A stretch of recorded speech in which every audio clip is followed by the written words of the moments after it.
police. I'm not talking about society, and I appreciate your diversion of the question. I'm talking about the university. So why do you think Jewish students don't feel safe at your university in which you're in charge of? Just curious. Well, I think part of safety for most people is, some of it is physical, some of it is more emotional, and am I being harassed, but not necessarily being confronted with potential violence. So I've admitted already there is anti-Semitism on campus, and I think that And I'm asking a simple question. Why do you think that is? And we've spent almost 30 seconds you avoiding the question. Well, I do believe that public universities are reflections of society, and I believe that the anti-Semitism on society is present on our campus. Welcome back to Right View Nation, where truth isn't filtered, freedom isn't compromised, and we say what the liberal media won't dare to say. Folks, what we witnessed in this congressional exchange is everything wrong with higher education today. It's a damn disgrace. A U.S. Congresswoman asked simple, direct, and urgent questions to the Chancellor of one of the most prestigious universities in America, UC Berkeley, and the man twisted and danced around them like a career politician in a corner. Now I recognize the gentlelady from Michigan for her 5 minutes of question, Ms. McLean. Thank you, and thank you all for being here today. Thank you, Mr. Chairman, for holding this hearing. I want to start with you, Dr. Lyons. You're the Chancellor at the University of California, Berkeley, and you've been at the university for how many years? I was an undergraduate there and came back on the faculty just over 30 years ago. Okay, so you've been around, you've seen a lot of things. Do you believe that Jewish students feel safe on your campus? I believe that most Jewish students feel safe on our campus. You think there's any that don't? Yes. Yeah, why do you think that is? Well, I think there are Jewish people that don't feel safe in lots of parts. I'm not talking about lots of parts. I'm talking about the university in which you are in charge of. Why do you think that is? I think there is anti-Semitism in society, and we see... I'm not talking about society, and I appreciate your diversion of the question. I'm talking about the university. So why do you think Jewish students don't feel safe at your university in which you're in charge of? Just curious. Well, I think part of safety for most people is, some of it is physical, some of it is more emotional, and am I being harassed, but not necessarily being confronted with potential violence. So I've admitted already there is anti-Semitism on campus, and I think that And I'm asking a simple question. Why do you think that is? And we've spent almost 30 seconds you avoiding the question. Well, I do believe that public universities are reflections of society, and I believe that the anti-Semitism on society is present on our campus. Do you believe you can influence the direction and how people feel on your university? Do you have any influence on that? Do you believe the actions that you or your staff or faculty members take have influence on that? Yes. I would agree. Are you committed to taking the action to making sure that all Jewish students, as well as all students, feel safe on your campus? I am committing to striving to reach that goal, correct. Wonderful. Okay. So just quickly, if a black student's home was vandalized with a noose and racist graffiti and a note was left saying that you're next, would you consider that an example of racism or discrimination? On its face, personally, yes. Wonderful. Well, in December of 2023, while you were a senior executive there, a Jewish student's home was robbed and a note was left saying, F you. They wrote out the real word. Free Palestine, from the river to the sea. You think that's helpful for the Jewish students? No. No. What action did Berkeley take? I believe that predated my time, but what I can say It predated your time as chancellor, but you were there as a senior executive. Well, I don't know this for a fact sitting here, but I am almost sure that that was reported and that was investigated, and I'd And what was the result? It is I hard. mean, it's great that we report it and we investigate it, but you notice the one thing that's missing is like the result. Okay, we're gonna, all right. In your testimony, you rightly acknowledged Hamas's invasion of Israel as a terrorist attack.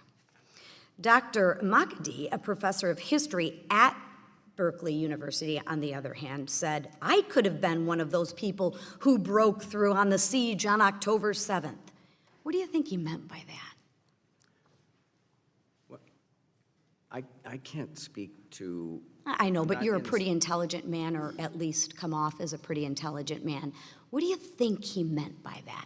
I'm not. Put yourself in a Jewish student's, Look, I think I want to separate the phrase from the person. If I heard some other person. We can't separate the phrase from the person because of this professor who works at the university in which you are in charge of. So as much as we want to separate it and dance around it, let's not, because the person that works at your university said this. So I would like to know, because you're so educated, and you are, and you tout yourself at that, and you've earned that, what do you think the professor meant? Hello? I believe it was a celebration of the terrorist attack on Right. October 7th. Right. Did you have any conversations with this professor? I've had conversations with this professor, yes. Yeah, and what was his response? And what were the conversations?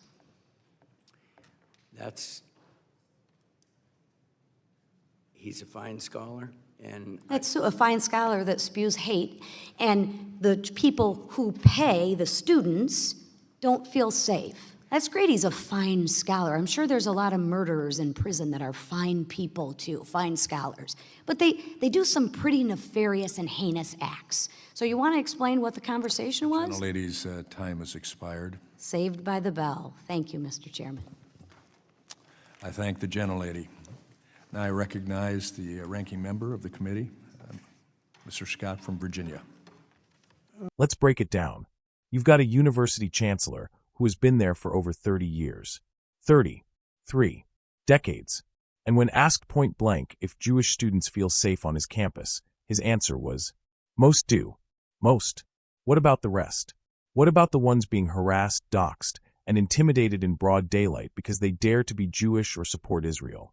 And when she presses him for why, he avoids, evades, and points to society.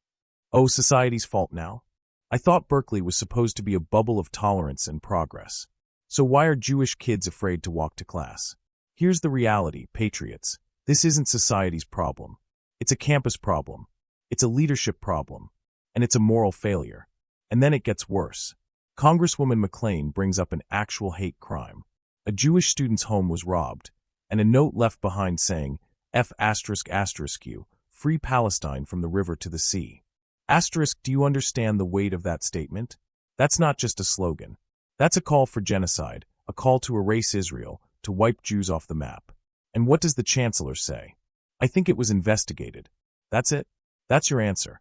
There was an actual hate crime. And your response is bureaucratic hand-waving? Where's the outrage? Where's the action? Where's the justice? And just when you think it couldn't get more disgraceful, it does. A tenured professor at this same university says he could have been one of the people who broke through the siege on October 7th. That was the day Hamas butchered innocent civilians, raped women, and beheaded children. Let that sink in, a U.S. professor fantasizing about being a part of a terrorist massacre. And when asked about it, the Chancellor, the man responsible for that university, says he's a fine scholar. Excuse me? What the hell kind of standards are we using here?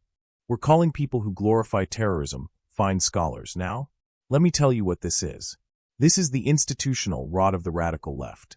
They've infected our schools, our universities, our media. They preach about safe spaces and inclusion, but only for their side. If you're Jewish, Christian, conservative, patriotic, or pro-Israel, you're the enemy. They coddle professors who justify terrorism. They hide behind investigations that go nowhere. And worst of all, they refuse to say what needs to be said. Anti-Semitism is exploding on college campuses, and the so-called leaders are too cowardly or too complicit to stop it.